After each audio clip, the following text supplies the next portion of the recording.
Joining us now to talk about this are two of the smartest people that I know who have appeared here on this show before. Victor Gao and I got to know each other in China while I was covering the Shanghai summit. Really smart guy, good guy. He's an expert on China's rise economically because he was a part of it. He advised the president at the time, and he's a former investment banker with Morgan Stanley. Also joining us from Japan is none other than Pascal Lotta. He is a Swiss academic, professor of neutrality studies, who hosts a very, very good and popular podcast, which I happen to be a fan of. It's called Neutrality Studies. Gentlemen, thank you so much for joining us. Thank you. Hello. Listen, there's some breaking news that we have to start with. A little bit off topic, but maybe not so much. Reuters has just reported, and what they're reporting is that Iran is very close to a deal with China to purchase anti-ship cruise missiles.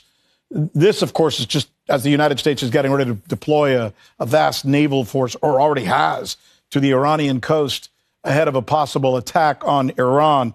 It's a little off topic, but Victor, would you comment on this for us? Because we're talking about Chinese, they're called CM-302 missiles, described as supersonic missiles. They have a range of about 300,000 kilometers. They're designed to evade shipborne defenses they go really low down to almost the surface of the water and then can rise again. Did I say something? 300, yes, kilometers. Victor, what do you make of this? What should we think of this? What does it say? Thank you very much. Both China and Iran are two fully independent countries with their sovereignty.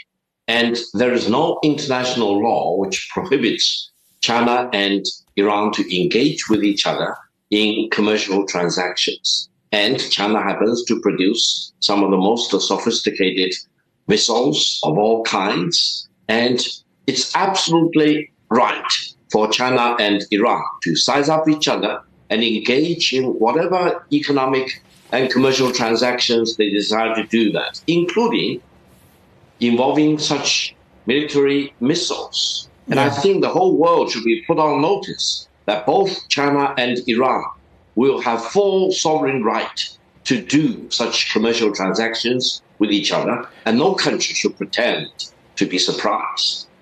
But given the timing of what's going on right now, those sound a little bit like fighting words. Pascal, you want to take this? I mean, to me, this sounds very much like China is sending a very, very clear message, which is that if there will be a war, it will certainly be a missile war, right? The way that we've seen it in June last year during the 12-day war. That was not fought with boots on the ground. It was not fought with ships on the sea. It was fought with the missiles that were flying over these other countries. This time, if the United States intervenes, of course, there are going to be missiles on the sea. But there are going to be ships on the sea, but those ships are going to be just as vulnerable to missiles. And China just made it very clear that if the missile war happens, and if it takes quite a bit of time, like the Ukraine war, if it's not done within a couple of weeks, then Chinese missiles will be ready to be supplied. So it's not just the Iranian capacity to produce missiles, it's also the capacity of China to supply them. And, this will take time. Operating these missiles will take time, but the political signal is very clear. Yeah, so that's the point, Victor. I mean, is China using this moment on the brink of what could be an attack on Iran by the United States to send a message to the United States with this announcement right now? I mean, if they'd said this a year ago, nobody would have even paid attention, but it matters now, no? Well, it is clear to everyone in the world in decency that Iran is not threatening the United States with war or military confrontation. It is just the opposite. The United States is threatening war against Iran, coupled with Israel. Therefore, let's really clarify who is at fault, who is not at fault. Iran is not threatening war against the United States. It's the United States threatening war against Iran. So how can you say, now that Iran is being threatened with war and military confrontation by the United States, therefore you should not export missiles to Iran? It's just the opposite. The United States should stop threatening Iran with war and engage with Iran in peace. rather than in such military jingoism. Speaking of the United States, they're certainly very much involved militaristically with Japan of late. And there seems to be this charge that we heard at the Munich summit just a little while ago that Japan seems to be over-militarizing itself, and China is sending them this message that you heard just a little while ago in no uncertain terms. Does China have a point, Pascal, when it makes that warning to Japan?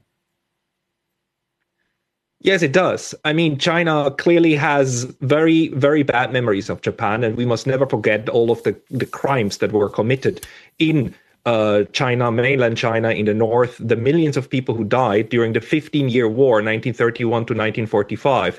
And we must not underestimate just the sheer emotions that any form of Japanese militarism invokes in China.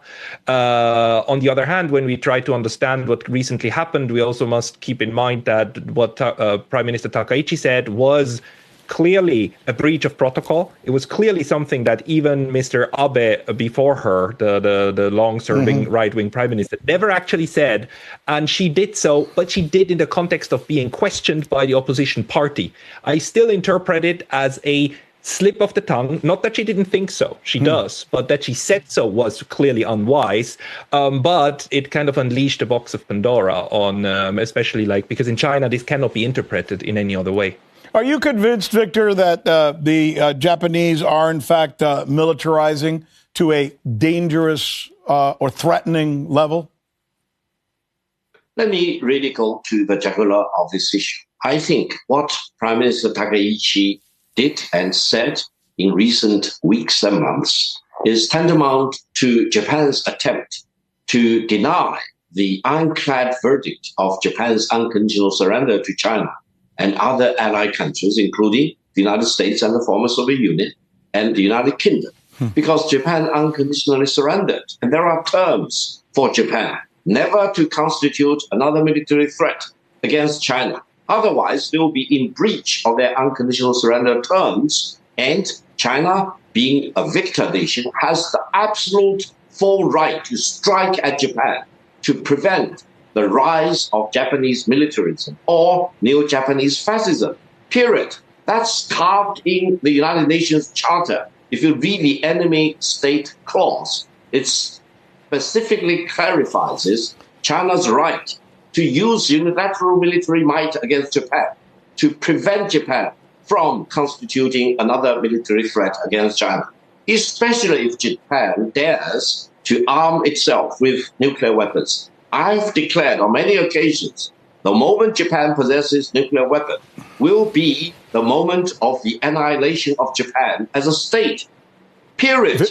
No politician, including Prime Minister Takaichi, should indulge in fantasy that they could be allowed to militarily arm itself to constitute another threat or to threaten war against China, which is a victor nation, and Japan is the unconditionally surrendering country back in 1945.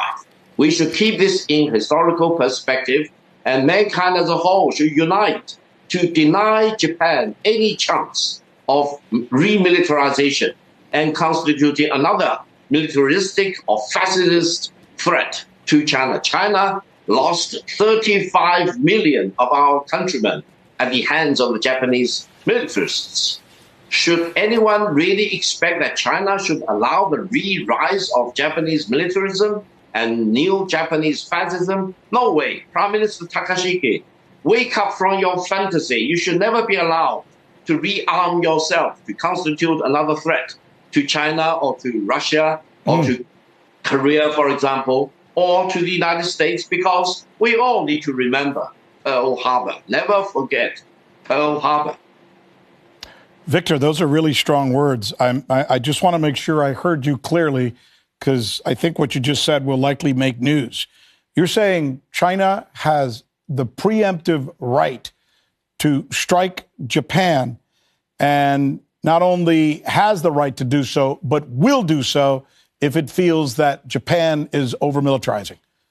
Is that what you say? Absolutely. That's authorized in the United Nations Charter regarding the enemy state clause. It is specifically stipulated that the enemy state which includes Japan, if they dare to rearm itself to constitute a military threat against a victor nation, which includes China, then the victor nation has the right to use preemptive military might to prevent that remilitarization or neo-Japanese fascism from raising its dangerous head.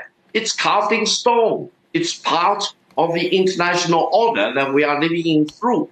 So no one in the world should pretend that they are ignorant of this enemy state clause contained very secretly in the United Nations Charter. Just one final question so people can understand what you're saying. Is the threshold for a preemptive strike the determination that Japan has some kind of nuclear weaponry capability or something shy of that? Well, as I mentioned, the moment Japan possesses the nuclear weapon will be the moment of the annihilation of Japan as a state, period. Now, before then, if Japan tried to arm itself with other weapons of mass destruction and to constitute a military threat or to threaten to use war against China, these all may be considered as sufficient for triggering the enemy state clause in the United Nations Charter. Therefore, I just hope Prime Minister Takaichi will not really pretend to be ignorant of the enemy state clause in the United Nations Charter, and she should not be allowed to turn every inch of the land in Japan into a battleground and push the 120 million Japanese people into the abyss of war again. Japan suffered hugely at the hands of the Japanese fascism before they unconditionally surrendered in 1945. They should never be allowed to be pushed again into the abyss of war or threat of war or aggression against China. Pascal, what do you make of that? And what do you think the Prime Minister will do? I think I must just disagree with the language before.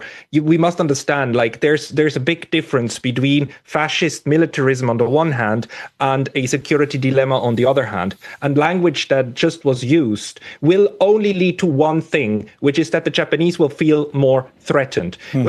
As I said in the beginning, we must not forget the 35 million, as you correctly said, dead during the Second World War. But if anyone currently says Japan will be annihilated with nuclear weapons, all this will do is push Japan to think about how to arm itself more. So what is needed at the moment is really words of reassurance and understanding in order not to land in a security dilemma. So there are moments when countries go full-blown fascist and just want to conquer. There are moments when countries land in mutual fear of each other. And Japan is not just afraid of China, Japan is also very much afraid of the nukes of North Korea. Japan so far does not seek nuclear weapons, it seeks the ability to deter those. That in and of itself is not so much of a wise thing to do, because deterrence leaves out the ability to have friends, right? Friendship is the best defense against any form of attacks. Yeah. So what we need to avoid at this point is really where both sides perceive each other as a mortal enemy, and words of will be destroyed, will be annihilated, and so on do not help in de-escalating a situation. So what I hear you saying is that you think Victor should be less threatening, that he may have a point, but he shouldn't use such bombastic language. Do you take the point, Victor, or do you disagree? Are you threatening? Absolutely not. There is only one person and one country which are threatening. That is Prime Minister Takaichi of Japan and the Japanese government, which want to go deeper and deeper into remilitarization, which may be considered as the remilitarization and the new Japanese fascism. And allow me to make this point again. Japan should never be allowed to constitute another military threat against China. And the moment they constitute a threat or to threaten to use war against China will trigger the enemy state clause in the United Nations Charter, enabling China to take unilateral military action to prevent the rearmament of Japan and the reappearance of Japanese fascism in Japan. And allow me to mention, this is not a threat. This is carved in stone. the moment Japan possesses nuclear weapon will be the annihilation of Japan as a state, period. Yeah. Prime Minister Takaichi, I hope you will listen to me. Oh, I'm sure she will. Do you get a sense, Pascal, that China has for too long felt like a country that the West has ill-treated historically, and even you can, I guess, make the argument more recently? And within the last year, since I've been following the story, and both of you are a lot more connected and a lot smarter than I am when it comes to this, but I have gotten a sense as a journalist, as an outsider, that China is kind of asserting itself with the kind of language that we just heard from Victor more than they ever had in the past. Do you see this too, Pascal? I had a little bit of difficulties to understand the question, but one thing I need to add at this point is just also that the Japan's current approach to its military strategy also has just as much to do with the United States as it has with China, because the United States, on the one hand, is putting a lot of pressure on Japan to remilitarize. On the other hand, it also is proving to be a very unreliable partner. And this was already perceived during the first Trump administration, and it is perceived so even more now. So what the Japanese are thinking about right now is how to guarantee their national security, perceiving that there are threats from North Korea and from China and potentially even South Korea. I mean, depending on how the relationship goes. At the moment, it's a little bit better, but there were quite bad times as well. And the countries do not take decision based upon like a bird's eye perspective of the next 50, 60, 70 years. They take decisions based upon how they perceive threats at the moment. And the threat for Japan at the moment is abandonment by the United States and assertive action by China and North Korea on the other hand. And so they are now trying to develop more capabilities locally. They do not try to develop nuclear weapons. The three nuclear no's are still carved in stone as far as we go now. So and Japan has constrained its military for the last 75 years very much. So I do not see a fundamental change in that approach, but in the acquisition of weapons and in its military doctrine of what can be striked at. Can you hear me now? Can you hear me, Pascal? Yes. Okay. There's a famous quote I think both of you are probably familiar with. I think it's a fascinating quote. It says something like this: being the friend of the United States is dangerous. Pardon me. Being the enemy of the United States is dangerous. Being a friend to the United States is fatal. Could China could Japan be falling into the trap of allowing the United States to egg it on almost in a wrong direction, which is what is causing this ire from the Chinese? Pascal, I'll let you attack that first, since you brought this up just a little while ago. Japan, the U.S.-Japan alliance is to Japan what NATO is to the Europeans. It's the backbone of all of their security thinking. Yeah. And while they clearly want to maintain that, they are aware of the danger of entrapment and being pushed into something that they don't want. And let me say so, dying for Taipei is not a popular slogan among the population of Japan, whatever the current prime minister is saying. The problem that we have now is that because she said that and there was a big reaction from China, there's actually a good part of the Japanese population who now thinks, oh, we need to stand up to China. We end up in this kind of stupid, who has the stronger words kind of situation, which is really what I think the Japanese government should do everything it can to get out of, because these words unfortunately started it. Yeah, it's about lowering the heat. Hey, I'm wondering, Victor, who are these far-right forces in Japan I keep hearing Chinese officials refer to? Who are these far-right forces that you're referring to? Well, these people keep going to the so-called Yasukuni Shrine, the center of Japan, Tokyo, to pay respect to those war criminals hanged by the Far East Military Tribunal after Japan unconditionally surrendered. They want to continue to embrace the spirits and the ghosts of the Japanese fascists. They want to resurrect their militarism to constitute threat to China and other countries. This is what we call the remnants of the Japanese fascism. They do exist, including most likely Prime Minister Takaichi. She wants to visit Yasukuni Shrine again. She visited it again and again throughout her political career.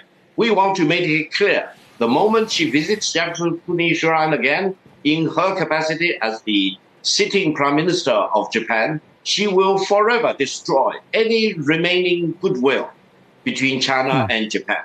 She will carve herself into a new Japanese fascism. So we want to give this warning to Japanese politicians and the Japanese government that it is time for you to sever any association with Japanese fascism, and you should never allow the rise of Japanese fascism again. We do not want to see any iota of Japanese fascism occurring anywhere in Japan, especially among the ranks of the Japanese high-ranking officials, including Prime Minister Takaichi. Let's talk about the people. I just spent a week in Iran, and I went there thinking that the Iranian people, as a Westerner, as an American, I've always been told the Iranian people are dangerous, religious fanatics, hateful, can't stand the West, can't stand Americans. And yet when I got there, I found just the opposite. They're wonderful, kind, pleasant people who probably know more about America than many Americans do and do not hate Americans. When I hung out with Victor in China, I also had a sense that there was a certain antagonism at the time between the United States and China. And I got a sense from the Chinese people, they have nothing against Americans in general. I asked that question to you, Pascal, because I'm thinking, if I were to go to Japan tomorrow and I talked to the people and stopped in the streets and did man on the street interviews, would I get a sense that the Japanese people hate the Chinese people? No. I just had dinner with a Chinese friend tonight over here, and we actually talked about that. There is no general hatred in Japan towards China or the Chinese. For a matter of fact, a lot of plots of land in Kyoto these days are owned by Chinese because Chinese citizens can buy property in Japan, develop it, put Airbnbs on it, use it as a business, rent it out, or use it as a weekend getaway. There is no institutional kind of hatred at all. One thing the Japanese currently are bothered with is over-tourism. But over-tourism across the board, and that is not specific towards Chinese. There are right-wing idiots in black cars with ugly flags and so on that are very noisy and that shout despicable stuff about Chinese and about Koreans into the general population. They are a tiny minority and they are hated by everybody because they're so noisy and and scary. They do exist, yes, and these people, they are. I couldn't agree with Victor more. They are despicable, but they are a tiny minority, luckily. They are also very noisy, but the general population has no bad blood against China and the Chinese whatsoever. Let me ask you the same question, Victor. Do you get a sense in China that there is a resentment against Japan? I understand the historics, obviously. The things that happened prior to and during World War II were just completely some of the worst atrocities in the history of the world. I get it. But today, just as a relationship, do the Chinese hate the Japanese still? Absolutely not. I personally stand for the proposition that between China and Japan and the Chinese people and the Japanese people, we should have friendship for generations to come, for millenniums to come. But that proposition has a precondition. That is, Japan will never allow the re-arrival of Japanese fascism and Japanese new militarism. That is the precondition. We do not want to see any military threat from Japan again against China. We do not want to see as what we call Japanese devils, because in the Second World War, between 1931 to 1945, Japanese soldiers killed up to 35 million Chinese people, including soldiers as well as civilians. We never want to suffer that specter again. We want to see Japan forever be committed to peace and to friendship with China and other neighboring countries. And we want to see Japan never scheming another bombing of Pearl Harbor. My suspicion is Prime Minister Takaichi's worst indulgence is to create a military confrontation between China and Japan and push the United States into this war. They want to bind the United States onto the bandwagon of Japan's anti-China policy. I think the Americans are much smarter than that.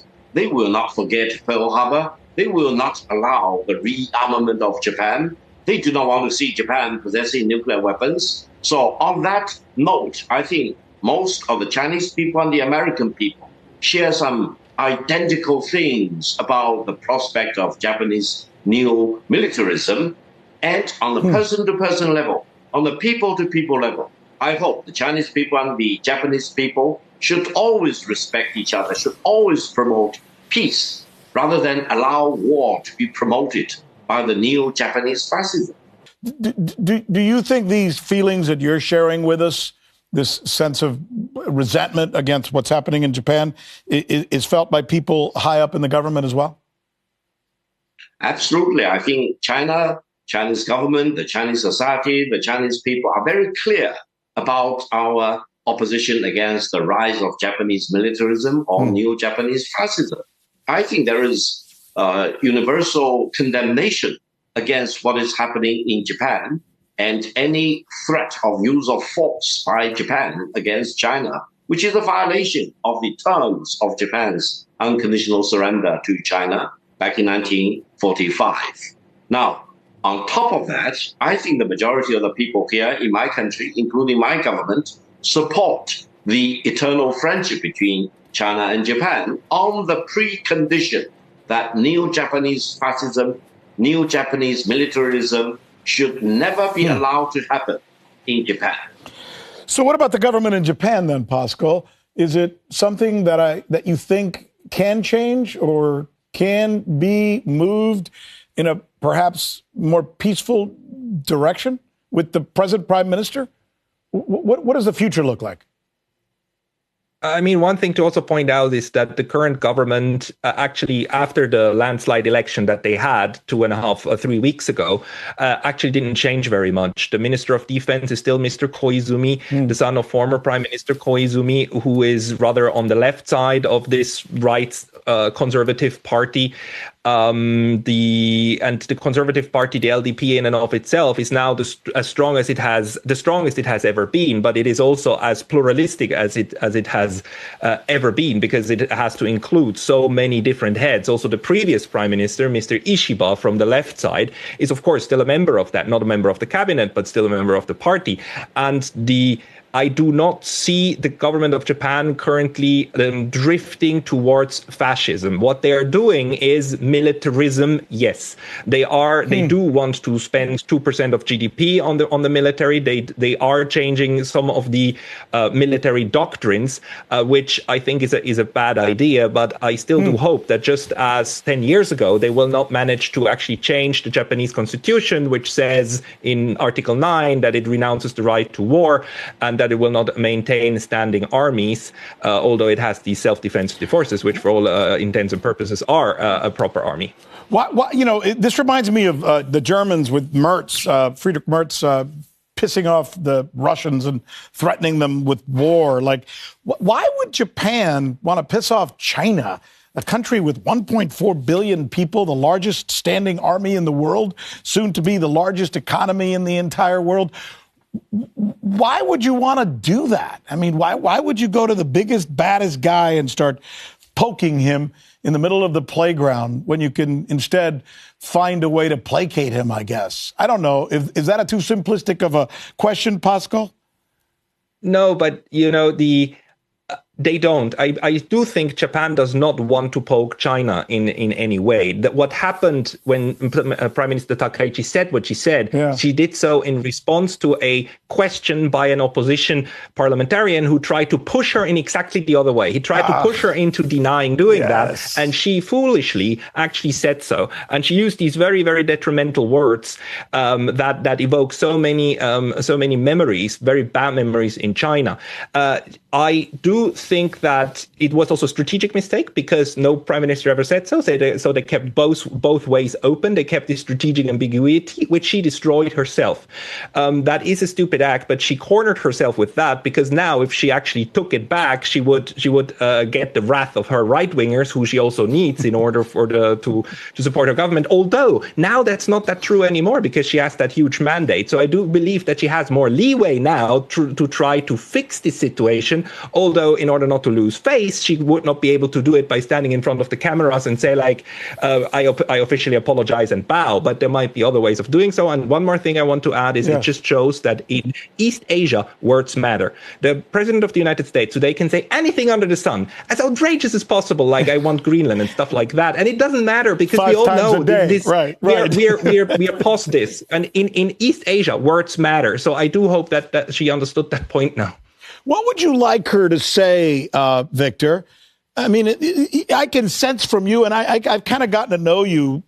You have a passion about you where you're actually personally take this as a personal affront, what she said. Like you're angry about it, and you have every right to be angry about it. What can she say now? What can the Japanese now say as a government, not necessarily to appease you or the Chinese, but just what you think would be the proper response at this point? What would you recommend to them if you were advising? Well, I think Japan needs to make the promise that they will never change the pacifist constitution, which does not allow the formation of a formal military force or tampering with any idea of possessing and developing and deploying or using nuclear weapons. That's the minimum. And I think that will make sure that Japan is really not down the road of developing Japanese neo-fascism, for example, and it will not try to become another military threat against China. Now, for the wrong things that Prime Minister Takaichi said, the Chinese government demanded that she need to retract that. She need to denounce what she said. I think that is probably more symbolic than substantively. I think the more substantive thing is for Japan to really commit to the pacifist constitution, to renouncing war, to never constitute another military threat against China, and never threaten to use war against China. The other thing, allow me to emphasize, I think for Prime Minister Takaichi to believe that by alienating relations with China, she can develop Japanese economy, well, that is a fantasy. If China-Japanese relations are strained, if China continues to impose massive sanctions against Japan in terms of dual-use materials, including rare earth materials, I think the Japanese economic development will lose steam. And eventually, Prime Minister Takaichi will deny prosperity to the millions of the people in Japan. I think in East Asia, China-Japanese friendship should be the cornerstone of the regional peace and stability, and no one in Japan should be allowed to damage peace and stability between China and Japan, and between Japan and other neighboring countries. We need to put a premium on peace rather than seeing politicians agitating for armament, rearmament, militarization, or even re-fascism of Japan. That should never be allowed to happen. What are the possibilities as we conclude this really fascinating conversation between two guys I so much respect and I think are so smart? Pascal, if you could finish us off with what is the possibility that we might hear from the Prime Minister or someone in a position of authority in the Japanese government, what Victor has just asked or wanted to hear them say? What is the possibility that could happen? I think the possibility that Prime Minister Takaichi openly says that what Victor just said, that peace and prosperity between China and Japan are necessary for the future of East Asia. That one is very high, and they do not question that. They do want a good relationship with China.